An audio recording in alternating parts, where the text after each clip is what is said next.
ये रहा अध्याय 2 पीछा का पहला भाग। पीछा। भाग 1 अंधेरे में भागता। सच समय रात 1:05 बजे स्थान दिल्ली की बाहरी रिंग रोड हेलीकॉप्टर अंधेरे आसमान में गायब हो चुका था। लेकिन आर्यन ने हार नहीं मानी। रुद्र प्रताप के भागने से पहले कमांडो टीम ने उसके हेलीकॉप्टर पर एक माइक्रो ट्रैकर लगा दिया था। काव्या ने कंट्रोल रूम से सूचना दी, सर, सिग्नल अभी भी सक्रिय है। हेलीकॉप्टर दक्षिण पश्चिम दिशा में बढ़ रहा है, लेकिन उसकी गति कम हो रही है। आर्यन ने बिना समय गंवाए बख्तरबंद एसयूवी स्टार्ट की। विक्रम, काव्या और 2 कमांडो उसके साथ बैठ गए। इंजन गरजा। गाड़ी तेजी से सुनसान सड़क पर दौड़ पड़ी। आर्यन की नजर जीपीएस स्क्रीन पर टिकी थी। लाल बिंदु लगातार आगे बढ़ा था।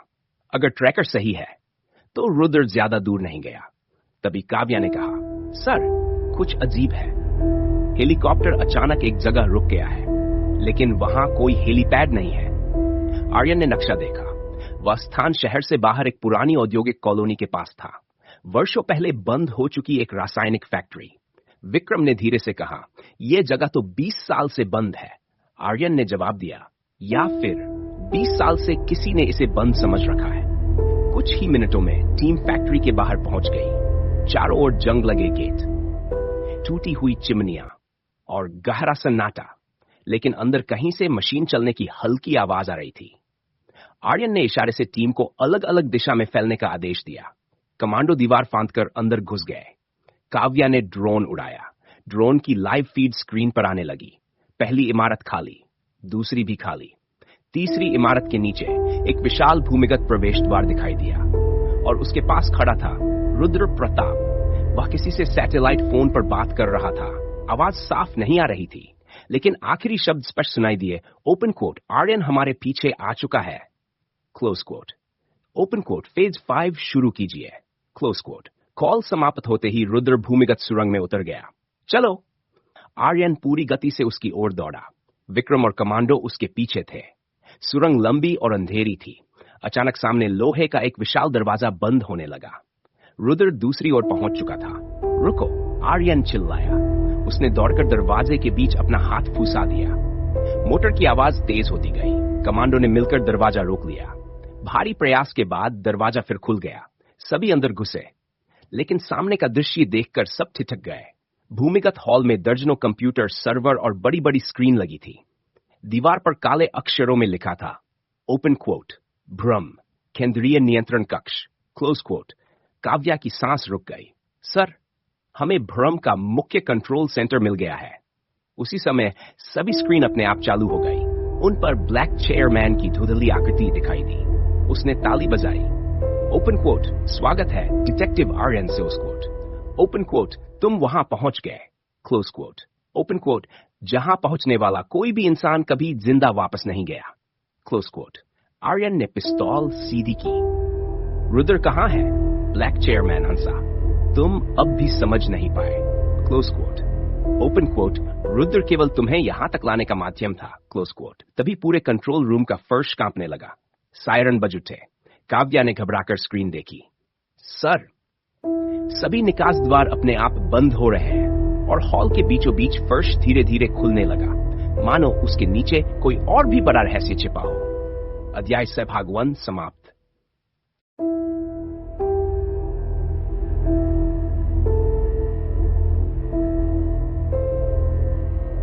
यह रहा अध्याय स्मान पीछा का दूसरा भाग। अध्याय पीछा। भाग 2 जमीन के नीचे समय रात 1 बजे स्थान भ्रम का केंद्रीय नियंत्रण कक्ष पूरा कंट्रोल रूम कांप रहा था। फर्श के बीच बना गोलाकार हिस्सा धीरे धीरे नीचे उतरने लगा। धूल का बादल छंटते ही एक विशाल भूमिगत कक्ष दिखाई दिया। बीच में कांच का एक बेलनाकार चैम्बर था। उसके भीतर कोई व्यक्ति लेटा हुआ था। चेहरा ऑक्सीजन मास्क से ढका हुआ। चारों ओर जीवन रक्षक मशीनें लगी थी। मीरा ने विस्मय से कहा, यह कोई मेडिकल सुविधा है। आर्यन धीरे धीरे आगे बढ़ा। जैसे ही वह चैम्बर के पास पहुंचा, सामने लगी स्क्रीन अपने आप चालू हो गई। ब्लैक चेयरमैन की आवाज गूंजी, ओपन कोट, तुम अपने हर सवाल का जवाब चाहते थे, क्लोज कोट। ओपन कोट, तो पहले इस आदमी को पहचानो, क्लोज कोट। काव्या ने सुरक्षा सिस्टम हैक किया। कुछ ही सेकंड में चैम्बर का धूधला कांच पारदर्शी हो गया। अंदर लगभग 60 वर्ष का एक व्यक्ति दिखाई दिया। चेहरे पर गहरे घावों के निशान, सफेद होते बाल और दाहिने हाथ पर पुराना पुलिस सेवा का टैटू।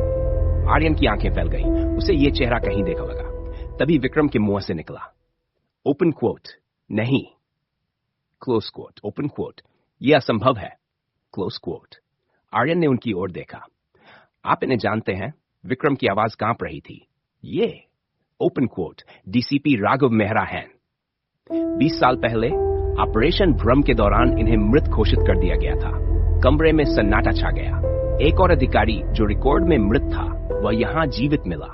उसी समय चैम्बर की मशीनों पर चेतावनी चमकी, open quote, life support failure 03, close quote. Meera दौड़कर मशीनों के पास पहुंची।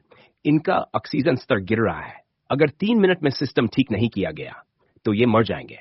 काव्या ने दूसरी स्क्रीन की ओर इशारा किया।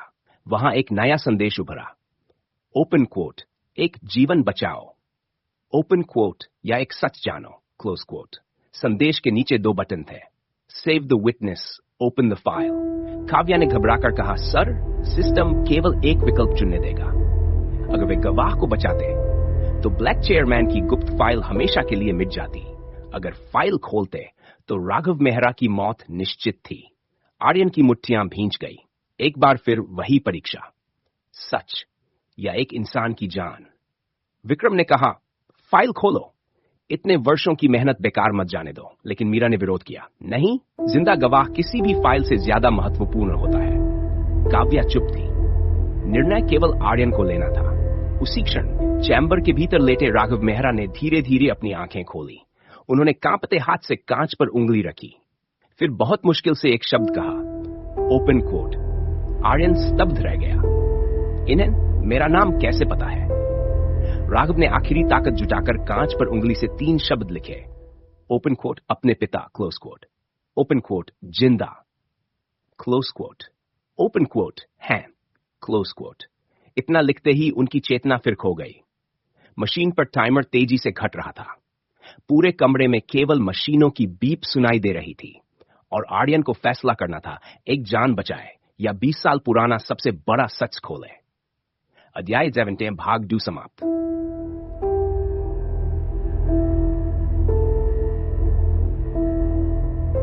यह रहा अध्याय 7, पीछा का तीसरा भाग, पीछा। भाग 3, चुनाव समय, रात 4 बजे, स्थान भ्रम का केंद्रीय नियंत्रण कक्ष। लाइफ सपोर्ट मशीन की आवाज लगातार गूंज रही थी। Beep beep beep. स्क्रीन पर टाइमर तेजी से घट रहा था। सभी की नजरें आर्यन पर थी। विक्रम ने फिर कहा, फाइल खोलो। अगर ब्लैक चेयरमैन की पहचान मिल गई तो यह पूरा खेल खत्म हो जाएगा। मीरा ने दृढ़ स्वर में कहा, नहीं, एक बेबस इंसान को मरने देना न्याय नहीं है। काव्या ने धीरे से कहा, सर, फैसला आपको करना है। आर्यन ने कुछ पल के लिए आंखें बंद कर ली। उसे अपने पिता अर्जुन सिंह की आवाज याद आई, ओपन क्वोट, एक सच्चा अधिकारी सबूतों से पहले इंसानों को बचाता है, क्लोज क्वोट। उसने आंखें खोली। बिना एक पल गंवाए वह लाल बटन की ओर बढ़ा, सेव द विटनेस क्लिक। पूरे कंट्रोल रूम में तेज आवाज गूंज उठी। चैम्बर का लॉक खुल गया। मीरा और मेडिकल टीम तुरंत राघव मेहरा तक पहुंची। ऑक्सीजन लाइन दोबारा जुड़ी। कुछ सेकंड बाद मशीन पर हरी बत्ती जल उठी। Open quote, life support restored, close quote. सबने राहत की सांस ली। लेकिन उसी समय दूसरी स्क्रीन पर लिखा उभरा, ओपन क्वोट, फाइल स्थायी रूप से नष्ट की जा रही है, close quote, death percent, repeat percent 70%। Kavya ने सिस्टम रोकने की कोशिश की। सर, मैं इसे बचा नहीं पा रही। कुछ ही सेकंड में 60% open quote, file deleted, close quote. Vikram ने निराश होकर दीवार पर मुक्का मारा, हमने सबसे बड़ा सबूत खो दिया। लेकिन तभी राघव मेहरा ने धीरे धीरे आंखें खोली। उन्होंने मास्क हटाने की कोशिश की। आर्यन उनके पास झुक गया। सर, आराम से। राघव ने कांपते हुए उसका हाथ पकड़ लिया। तुम बिल्कुल अर्जुन जैसे हो। आर्यन की आंखें भर आईं। आप मेरे पिता को जानते थे? राघव ने सिर हिलाया। हम साथ लड़े थे, लेकिन हम हार गए। उन्होंने अपनी जेब से एक छोटी सी धातु की पुरानी निकाली। उस पर उभरा था, ओपन क्वोट, क्लोज क्वोट। यह तुम्हारे पिता ने मुझे दी थी। कहा था, अगर मैं जिंदा बचा तो यह चाबी सिर्फ आर्यन को देना। आर्यन ने चाबी अपने हाथ में ली। उसकी सतह पर एक बेहद छोटा नक्शा उकेरा हुआ था। काव्या ने उसे स्कैन किया। कुछ ही क्षण में स्क्रीन पर स्थान उभर आया। सर, यह किसी बैंक का लॉकर नहीं है। यह हिमालय की पहाड़ियों में स्थित एक परित्यक्त अनुसंधान केंद्र का स्थान है। राघव ने धीमे स्वर में कहा, वहीं अर्जुन ने आखिरी बार मुझे अलविदा कहा था। आर्यन ने उत्सुकता से पूछा, क्या मेरे पिता वहीं हैं? राघव जवाब देने ही वाले थे कि अचानक पूरे कंट्रोल रूम की लाइटें लाल हो गई। ब्लैक चेयरमैन की आवाज गूंजी, ओपन क्वोट, बहुत अच्छा, क्लोज क्वोट। ओपन क्वोट, तुमने फिर वही चुना जिसकी मुझे उम्मीद थी, क्लोज क्वोट। ओपन क्वोट, अब तुम्हें इनाम भी मिलेगा, क्लोज क्वोट। अचानक कंट्रोल रूम की सबसे बड़ी स्क्रीन जल उठी। उस पर एक लाइव वीडियो दिखाई दिया। बर्फ से ढकी ऊंची पहाड़ियां, एक अकेला लकड़ी का केबिन और उसके बाहर खड़ा एक आदमी। उसका चेहरा कैमरे की ओर नहीं था, लेकिन उसकी चाल, उसके कंधे और उसकी खड़े होने की शैली आर्यन के लिए अजनबी नहीं थी। राघव की आंखों से आंसू बह निकले। उन्होंने कांपती आवाज में कहा, open quote, Arjun, close quote. Screen पर खड़ा हुआ आदमी धीरे धीरे मुड़ा, लेकिन उसका चेहरा पूरी तरह दिखाई देने से ठीक पहले लाइव वीडियो अचानक कट गया। स्क्रीन पर केवल एक संदेश बचा, ओपन क्वोट, अगर अपने पिता से मिलना है, ओपन क्वोट, तो पहले मुझे पकड़ो, क्लोज क्वोट। नीचे एक डिजिटल हस्ताक्षर चमक रहा था। ब्लैक चेयरमैन आर्यन ने अपनी मुट्ठी भींच ली। अब यह मिशन केवल एक जांच नहीं रहा था, यह एक बेटे की अपने पिता तक पहुंचने की दौड़ बन चुका था। पीछा भाग 3 समाप्त।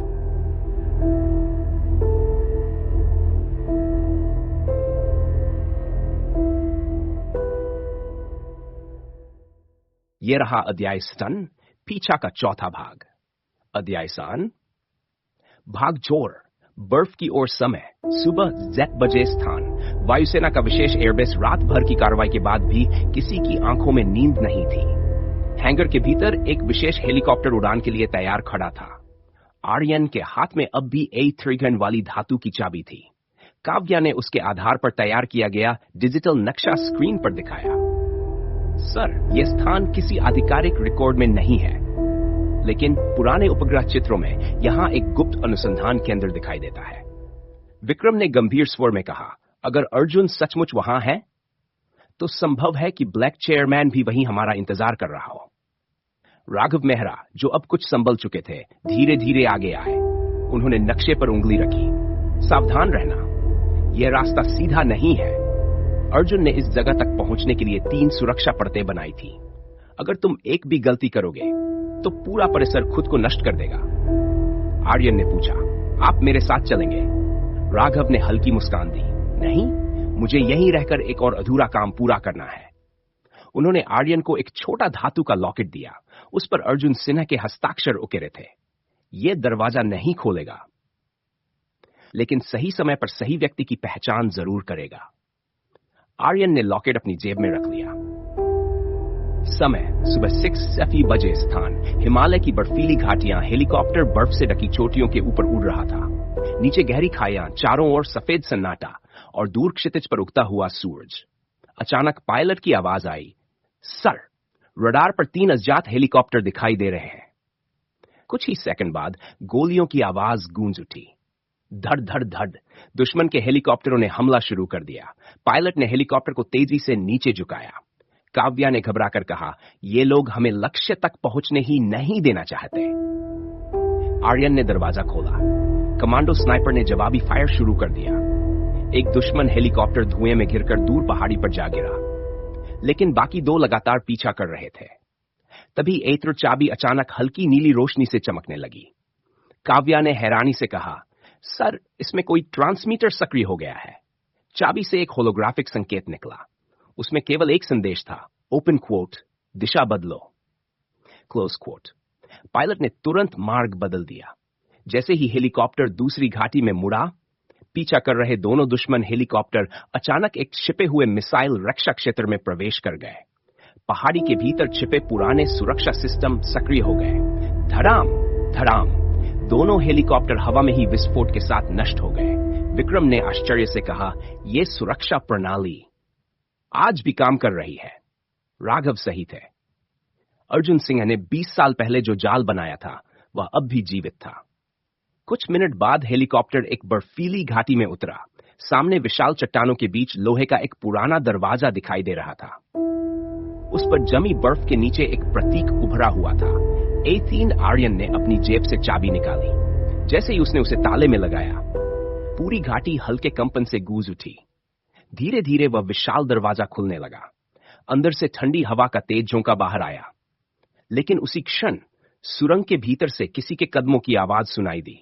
चक चक चक। अंधेरे से एक लंबी परछाई बाहर आई। उसने काला ओवरकोट पहन रखा था। चेहरा अब भी दिखाई नहीं दे रहा था। उसकी आवाज शांत लेकिन बेहद परिचित थी। ओपन क्वोट, तुम देर से आए आर्यन। क्लोज क्वोट, मैं बहुत देर से तुम्हारा इंतजार कर रहा था। Close quote. आर्यन का दिल तेजी से धड़कने लगा। क्या यह ब्लैक चेयरमैन था या वह व्यक्ति जिसकी तलाश उसे बचपन से थी? अध्याय देखा, भाग और समाप्त। यह रहा अध्याय पीछा का समापन भाग। अध्याय पीछा। भाग 22 आमना सामना समय सुबह 6:34 बजे स्थान एतरिन गुप्त परिसर। हिमालय विशाल स्टील का दरवाजा पूरी तरह खुल चुका था। अंदर बर्फ से ढकी सुरंग में एक अकेली परछाई खड़ी थी। उसके कदमों की आवाज पूरे परिसर में गूंज रही थी। टक टक टक। आर्यन ने अपनी पिस्तौल सीधी की। रुक जाओ। परछाई नहीं रुकी। वह धीरे धीरे रोशनी में आई। उसने काला ओवरकोट उतारा। चेहरा सामने आया। टीम का हर सदस्य स्तब्ध रह गया। वह अर्जुन सिंह नहीं थे और ब्लैक चेयरमैन भी नहीं। वह थे ब्रिगेडियर अमन सूद, भारत की एक अत्यंत गोपनीय सैन्य इकाई के पूर्व कमांडर, जिन्हें 15 वर्ष पहले आधिकारिक रिकॉर्ड में मृत घोषित किया जा चुका था। विक्रम ने अविश्वास से कहा, अमन सर, आप? अमन ने हल्की मुस्कान के साथ सिर हिलाया। हां विक्रम, मैं मरा नहीं था, मुझे गायब होना पड़ा था। आर्यन ने पूछा, आप इस जगह पर क्या कर रहे हैं? अमन की नजर एतर चाबी पर गई। क्योंकि यह परिसर अर्जुन सिंह ने मेरे साथ मिलकर बनाया था। अगर यह चाबी तुम्हारे हाथ में है तो अर्जुन ने अपना वादा निभाया। उन्होंने धीरे धीरे परिसर के भीतर जाने का इशारा किया। भीतर एक विशाल नियंत्रण कक्ष था। दीवारों पर पुराने नक्शे, सर्वर और गुप्त फाइलें रखी थी। बीच में एक बड़ा डिजिटल बोर्ड चमक रहा था। उस पर लिखा था, open quote, project A13, close quote. नीचे एक फोटो लगी थी। उसमें अर्जुन सिंह, अमन सूद, राघव मेहरा, विक्रम शर्मा और कुछ अन्य अधिकारी खड़े थे। लेकिन एक चेहरे पर काली स्याही पोत दी गई थी। आर्यन ने पूछा, यह कौन है? अमन का चेहरा गंभीर हो गया। यही वह व्यक्ति है जिसने भ्रम को जन्म दिया। लेकिन उसने कभी खुद को ब्लैक चेयरमैन नहीं कहा। वह नाम बाद में बना। अचानक कंट्रोल रूम की सभी स्क्रीन अपने आप चालू हो गई। ब्लैक चेयरमैन की आवाज गूंजी, ओपन क्वोट, बहुत अच्छा अमन। क्लोज क्वोट, ओपन क्वोट, तुमने उन्हें वहां तक पहुंचा ही दिया। Close quote. अमन ने गुस्से से स्क्रीन की ओर देखा। 20 साल पहले भी तुम छिपे थे और आज भी। आवाज हंसी, ओपन क्योंकि छाया में रहने वाला आदमी, क्लोज क्वोट, सबसे लंबे समय तक जिंदा रहता है। Close quote. उसी क्षण पूरी घाटी जोर से कांप उठी। काव्या ने सिस्टम देखा। उसका चेहरा सफेद पड़ गया। सर, पूरे परिसर में सेल्फ डिस्ट्रैक्ट सिस्टम सक्रिय हो गया है। स्क्रीन पर काउंटडाउन शुरू हो गया। Open quote 10, close quote. Open quote 9:59, close quote. Open quote 9:50, close quote. Aman ने तुरंत एक गुप्त अलमारी खोली। उसमें एक मोटी चमड़े की पुरानी डायरी रखी थी। उसके कवर पर सुनहरे अक्षरों में लिखा था, ओपन क्वोट, अर्जुन सिंह, निजी डायरी, क्लोज क्वोट। अमन ने डायरी आर्यन के हाथ में दी। इसमें वह सब है जो किसी सरकारी फाइल में कभी दर्ज नहीं हुआ। अगर तुम ब्लैक चेयरमैन को हराना चाहते हो तो पहले अपने पिता की कहानी पढ़नी होगी। तभी अचानक एक गोली चली। धाया। गोली अमन के कंधे में लगी। सबने मुड़कर देखा। सुरंग के मुहाने पर काले कपड़ों में 5 नकाबपोश खड़े थे। उनके बीच में एक व्यक्ति बाकी सबसे अलग था। उसने कोई मुखौटा नहीं पहन रखा था। उसके चेहरे पर हल्की मुस्कान थी। उसने धीरे धीरे ताली बजाई। Aryan, close quote. Open quote, तुम आखिरकार वहां पहुंच गए। Close quote. ओपन क्वोट, जहां से यह कहानी शुरू हुई थी। Close quote. आर्यन ने उसे ध्यान से देखा। वह चेहरा उसने पहले कभी नहीं देखा था, लेकिन उसकी आंखों में एक अजीब सी परिचित ठंडक थी। उस व्यक्ति ने अपनी जेब से एक पुरानी तस्वीर निकाली और हवा में उछाल दी। तस्वीर आर्यन के पैरों के पास आकर गिरी। तस्वीर में एक छोटा बच्चा अपने पिता का हाथ पकड़े मुस्कुरा रहा था। वह बच्चा आर्यन था, लेकिन उसके पिता के साथ खड़ा तीसरा व्यक्ति वही था जो इस समय उसके सामने खड़ा था। आर्यन की सांसें थम गई। उसने कांपती आवाज में पूछा, ओपन क्वोट, तुम आखिर हो कौन? Close quote. वह रहस्यमय व्यक्ति मुस्कुराया, फिर केवल इतना बोला, मैं वह आदमी हूं, क्लोज क्वोट। ओपन क्वोट, जिसने तुम्हारे पिता को आखिरी बार जिंदा देखा था, क्लोज क्वोट। उसकी बात पूरी होते ही पूरी घाटी एक और भीषण धमाके से कांप उठी। काउंटर डाउन चलता रहा, क्लोज क्वोट। और आर्यन समझ गया, अब यह केवल पीछा नहीं था, यह अतीत और वर्तमान की अंतिम टक्कर की शुरुआत थी। अध्याय 7 समाप्त। अगला अध्याय अमर्त, अर्जुन की डायरी। आर्यन अपने पिता की निजी डायरी पढ़ेगा, जिसमें ऑपरेशन भ्रम की वास्तविक शुरुआत, पहले विश्वासघात का सच और ब्लैक चेयर मैन की उत्पत्ति का सबसे बड़ा रहस्य सामने आएगा।